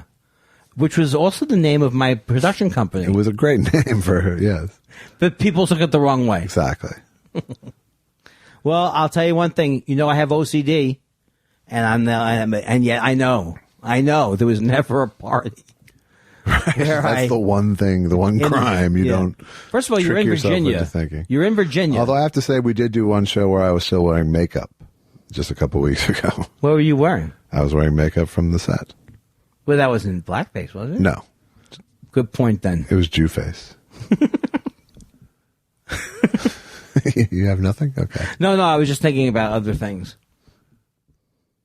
Tweet Bahara says, please record all the cold weather shows in the living room. Very cozy image, fireside chats. Well, that's where we are. You know what? I really do like this living room. I like the fire a lot. Yeah. And I like, for some reason, it's always weird. Like all of a sudden, it's like the first time I've ever used a microphone. but I think I'm a little less twitchy. Yeah, sitting on the couch. I do. Okay, good. And there's less distractions. Like a lot of times I get distracted if I'm really funny, Right. but not this week. Huh. Well, I don't know. Where's the correlation, I wonder? Guy Incognito says, "Hi, Andy, Josh. I don't have any poignant or non-poignant questions this week. So in lieu of that, what would Huell Hauser and Dennis Miller sound like on Getting Dug with High when having a verbose disagreement on sativa highs versus indica highs?" Wow. Well, are you going to play both roles? Well, if you'd like to take one on. Well, I think I could maybe do Dennis Miller a little bit, right? Or no? Or I'm better at, it's fantastic. I don't know. Are you going to say something more than It's fantastic. No, I'm going to do Dennis Miller. And what's So, Dennis, I understand you're more of an indica fella.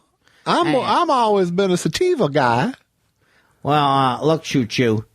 The only indica is the indication that I'm sick of this. I don't have. Wow, that is a stunning lack of commitment. Hey, Jaja. Hey, reference.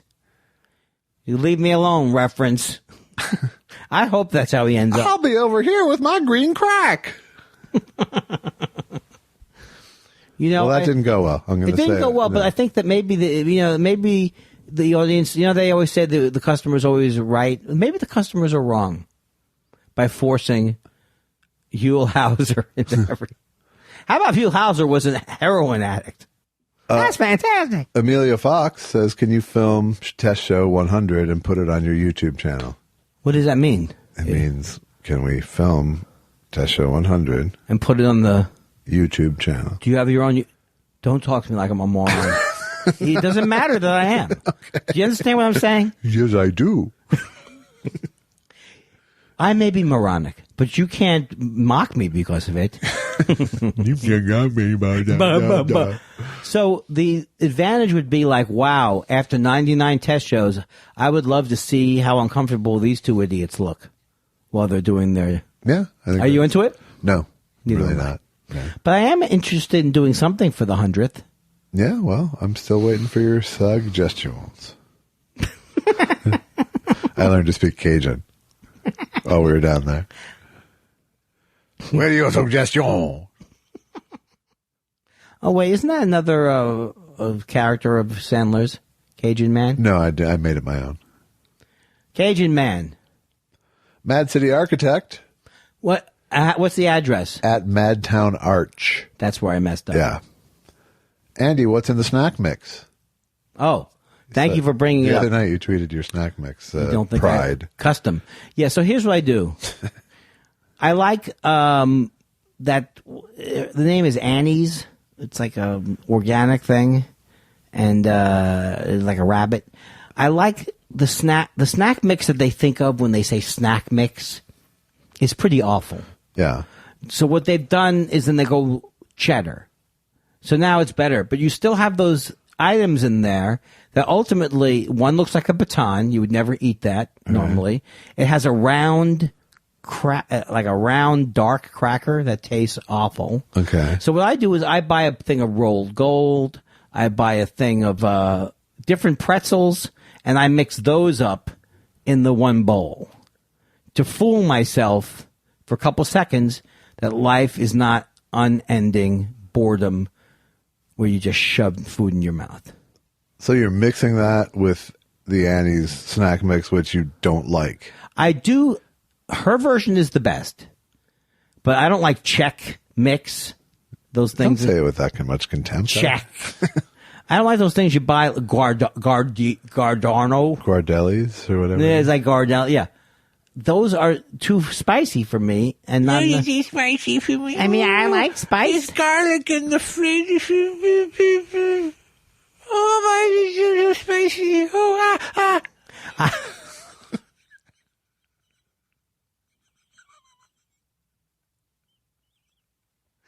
I am in a snack predicament right now. I will say that. Yeah. Because I love snacking. Yeah.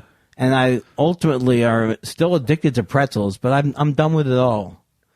When I want to eat something, I want to eat something that has the consistency of like a watermelon, but then there's prosciutto in it, and then there's a pizza. I'm not happy with anything I've eaten that's a snack. I hate those popped. They're like popped. People buy them. Like pirate booty popped kind of thing? Yeah, that kind of crap. Puffed extruded cornmeal. It's terrible. So what do we do? What do we do? You don't snack, probably. Have a piece of fruit, Andy. Yeah, that's what losers say. But that's what I do, my custom snack mix. I don't think I helped with that at all. But it could be crackers sometimes. Well, the fact that you tweeted with such pride, I thought there might be some sort of basis for this pride. But no, it's just, I poured pretzels into bad snack mix, and now I made a snack mix. Well, I think it's sad that you read my... It's not too spicy. I think it's sad that you... No one's tongue will burn from my snack mix. I think it's nice that you think that that there's something more to my tweets. It's not just a random thing about snack. There is a thing to that. I mean, I'm into it. Yeah. I would, if I could sell Andy Kindlers. Not too spicy. Snack mix. Not too spicy. I'm even tired of, and I know this is going to hurt your feelings. I'm tired of mixed nuts. I'm just tired of them. Yeah. Even the ones that they say are great. What's the ones Who's that they? That's a very Trumpy great. They. When you buy a premium, like nobody wants. The first thing you get rid of is the peanuts, right? If you're going to do fancies. No, I like peanuts. Well, yeah, they do away with it. Yeah. Right. So the Filbert, whatever that thing is, Yeah. horrible. That other big nut, there's big nuts that stink. Yeah. That'd be the Brazil nut. It stinks. Yeah. So it's cashew. I like a cashew. All right. And I like pistachios. Almonds. Almonds, okay. Okay. And that's it. And I'm tired of it already. So I don't want it anymore. Okay. What do you suggest for me, snack-wise? How about just peanuts? No. I used to love, when pistachios first came out, oh Yeah. my God. Yeah. I would always choose pistachios. High calorie, those pistachios. Well, that's an interesting thing. that you Cashews too. Yeah, but they fill you up more. They do. And no, Well, you know more than I eat a lot of nuts. Who knows more than you about as a tide me over sort of thing. But I don't do a lot of snacking anymore. Well, I know you can't because you're on a thing. I either kind of snack or eat meals, but I generally don't do both. Well, on days when I do heavy snacking, including gummy bears, Yeah. if I do that for 4 or 5 days in a row, I know I gain 7 pounds. Right. Yeah, because And then I feel you're like- just chasing something then. What am I chasing? Some Happiness. filling a void that you can't fill with That's food. right. With food. Or weed. That's true. Weed's no panacea. No. Nick Cosset says, evening, esteemed squires. As a history student, I love the historical showbiz perspectives you gentlemen bring to the show. Do you two always have a fondness for the history of showbiz? How, when did it develop? Am I off base to say there was a fondness? Stay sweet, TSers. I know I'm very fond of, and I would like any book I read about show business, and I would be lying to say I've read tons of things, but I do love finding out about the business. Yeah, I've always sort of felt like that's where I'm supposed to be, kind of, as a kid, even. So I felt the sort of kinship with it. But I was thinking about this the other day, is just how, you had, as a kid, like growing up, you had no choice but to consume old stuff. Right. Because that's what played all day until the new stuff came on. I never thought of it that way, but that's exactly right. And I think, someone coming up someone who's 20 years old now always had new stuff. They always had Nickelodeon. They always had programming that fed them throughout the day. So they never really had that sort of forced education that I had. I grew up with Gilligan's Island and Dick Van Dyke and Brady Bunch and all these things that came before me. but were, fed to me all day, every day, so that they were part of my lexicon as well. But it wasn't Gen X fare, it was baby boomer fare. Right, right. But millennials didn't have to suffer through Gen X fare all day, It's a tough thing now. I don't know if it's a tough thing or is it just always been this way. I know it's always been this way. I've mentioned this before where I feel like everyone's my age sometimes, like I expect everyone to be my age or everyone. Well, for so long, the reference base of the world was your generation's reference base. Right. And now it's not anymore. Right. So popular culture really has so little to do with, either of us, but, Yeah. But I'm one step closer to a lot of it, I think, even than you. Right. Well, there's a big age difference. Yeah. You're a young kid. That's why I have to watch out for you. But like I'm saying, in some ways, it was all, I like Gen X was just sort of consumed by the baby boomer stuff. Mm-hmm. It became both generation stuff. Well, also the themes remain like maybe the more things change, the more they stay the same.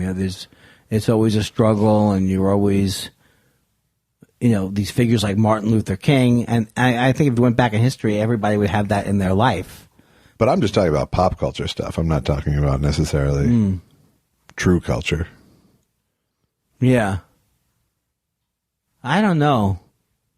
But I do feel like the zeitgeist, what does that mean? The spirit of an age. I feel that I still feel like a God-like, when I believe in God, I still feel like all of those things where you feel like, I wish I'd been born in the 60s, or I wish it's always been this way, I think, I'm not good when I talk about spiritual things because the way I feel about it always sounds stupid when I say it. So that wasn't stupid. That was just incoherent. Okay, here's what I'm trying to say. Okay. The feeling of family, the feeling of home, the feeling, like the feeling of all of these, I go to see Lady Gaga, and you get that feeling of euphoria. Those feelings are always within us, I think. And when they come out, the next big thing or whatever, it's never known. It's always unpredictable in a way. It feels like there will never be a thing like the Beatles again, but there will be things like the Beatles again. And there probably are now. Yeah, I don't think there will be a thing like the Beatles again, quite honestly. Right, and not in that way. Because things are too fragmented by audience at this point. True. I mean, I think that was part of, that collectiveness and connectivity that we used to get through media is gone. That moon landing feeling, that last MASH feeling, that, this thing that that most people that you're going to talk to saw it. Right. That's gone. Even for pretty damn big events now. Yeah. And I don't know if that's a loss or not. I mean, I think, those things you were talking about, family and those things that give a sense of connectedness are nice. And you're equating them with spirituality. Right. They don't have to be, but I do. But, I mean, I think that there's nothing wrong with seeing it that way. It's just, is that something that was generated by pop culture, or is that just something you ascribe to it? You know what I mean? Well, that's a problem in general with when I try to think about anything where I think about God or I think about, it's like, yes, I would like it to be that there's a certain immortality or that every moment it's all about the present moment. I would like it to be. So then you go, well, you're convincing yourself of it. But there's something more than that going on. I guess because I had really bad acid trips and I've been sick, which I'm not so good at doing. I'm worse at being sick than I was at bad acid trips, where it was like I could tell myself, it's going to be okay, it's going to be okay. That feeling of it's going to be okay, I feel is available at any moment Right. to everybody. And the people who've been saying that that's available to everybody have been saying it forever. Right. But it's harder to live that way, and it's harder to necessarily Well, force I it. think that's what meditation does for a lot of people too. Right, and you keep saying I should do it, and I need to do it more. And then look at me, I'm an idiot. Well, that wasn't even my point. But I think meditation does that for some people. Obviously, it doesn't do it for me either. It's not like I'm preaching you should, No, I'm suggesting you should meditate because you don't have any moments of quiet in your head. No, I should meditate. But believe I can't preach meditation because I don't meditate. You have tried, right? I have, yeah. Yeah. And, I can achieve a sort of relaxation, but, I can sort of, my mind isn't that much of a self-trained weapon. Yeah, I see what you mean. I generally flow through anxiety to calmness. Right. Anxiety is definitely present, but I generally come out the other end of it. It's never a permanent condition for me, There's a struggle with me of like, when I say I want to do something, and then I don't do it, and then I yell at myself, and then I waste time, and it's all ridiculous. The point is, meditation, to the degree that I have done it, has always been great for me, and I would imagine that if I did it more, it would become more, it would center me more. And stop the voices. Yeah. It's not stopping the voices. It's just realizing that the voices are not you. Well, and just giving them a rest. Yeah, give it a rest. Yeah. Tripahara says, Josh, you seemed your normal, quick, and witty self to me on Getting Dug. It was just a noisy room. Anyway, Andy, you will love Boys from Brazil. Homework recommendation. I like to see that. There are Nazis. But I will tell you that what that evaluation is correct. Because the thing is, I felt like you make a joke and then there's a judge. It was like whatever you're doing, Doug is going to judge it. Yeah. Me, you, whatever. Right. So you're agreeing that I was my... I know. I could feel I was uncomfortable. Right. So I can't tell how you were. Well, we went over it already. Tripahara also says, what kind of a name is Chad for a nice Jewish boy? That's my brother. That's interesting.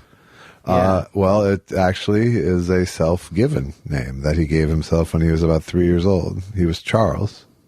And I think saw Chad Everett on Medical Center or whatever he was on at the time. And at like 3, just started telling everybody to call him Chad. Doctors, everybody. That's so great. And he's been ever since. Well, Charles is not a Jewish name. Nobody was named after a Charles in the family, so right. But no, he picked Chad just as. That's so 20 cool. years later, I picked Elvis. That's right. No, Elvis existed before you. Well, so did Chad. Oh, okay. I still think I still think your brother's more of an innovator. I think so too. Patented Phil says, "What is a movie you used to love but really doesn't hold up well at all?" Heavy Metal. I don't know that. Does not hold up at all. Animated, drug trippy rock and roll film from about 1979. Did you love it when it came out? I did. I thought it was rock. I thought it was bitchin'. Well, I'm It's afraid not. to see movies like The Big Chill because I love them, and Big Chill sort of holds up. Yeah. It's a little bit precious. It's a little precious and schmaltzy, but there's also good stuff in it. Caddyshack is another one that we've talked about. But I never saw it until recently. That only holds up from a nostalgic perspective. There's more. There is more. But it was when I saw Heavy Metal again a couple of years ago, I was like, whoa.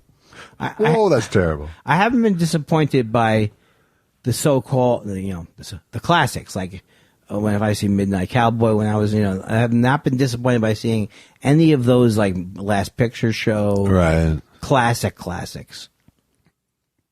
I don't know why I'm saying classics. It's not even. Yeah. I think I hear Lucky snoring. Yeah, I think so. I'm a genius.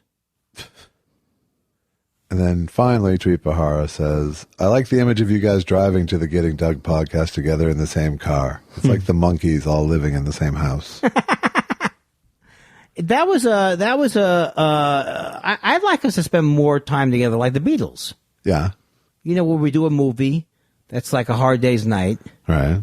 That's all I got. We just did a movie. Right. We but the literally movie, just hung together and did a movie. Well, I think we got to wait till it comes out before we term our career to failure.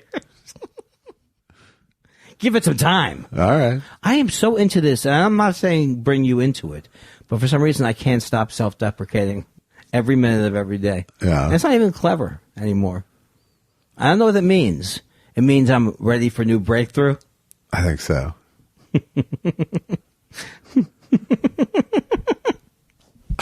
I guess I'm uber aware that I'm annoying in this one moment right now. I know I'm annoying. Yeah. Okay. Well, that's good. You always say it's good because it serves your purposes. Sure. To keep me down. You bet. I do remember now. Who wants an up Andy Kindler? Well, there's one guy in college who I thought I was going to be best friends with, and he decided not to be best friends with me. And I can't get it out of my head because there's something wrong with me. When I think back about it, I think I tried too hard. Yes, clearly just by the telling of that story. Yeah. When you said he decided not to be best friends with me. Right. Said right. You were trying too hard. I pushed it so hard. Because I thought he was so cool. Right. And you smothered him. I smothered him. But the thing is, why something could still bother you after all these years is why I'm in therapy. Right. And I will stay there until I'm all better. Did he ever officially? Did he ghost you? No. Okay. Oh, yes. If that means like avoid me type of thing. Yeah, just like until you got the message. Like yes, he did. That's exactly what he did. Okay. He didn't say, Andy, I'm sorry, but this is a little much for me. Because that's my speech I'm preparing. So. I'm sure I tried to get in touch with him more times where it became clear. Right. I've had some of those in my life where I tried too hard. Yes. And now I don't try at all. Well, I don't know if that's good. Well, that's just what life did to me. That's a good note to end on in many ways. It is. Hey, give us a write during the week at thoughtspiralshow@gmail.com. Check out my wife, Alison McLeod's music at alisonmcleod.bandcamp.com.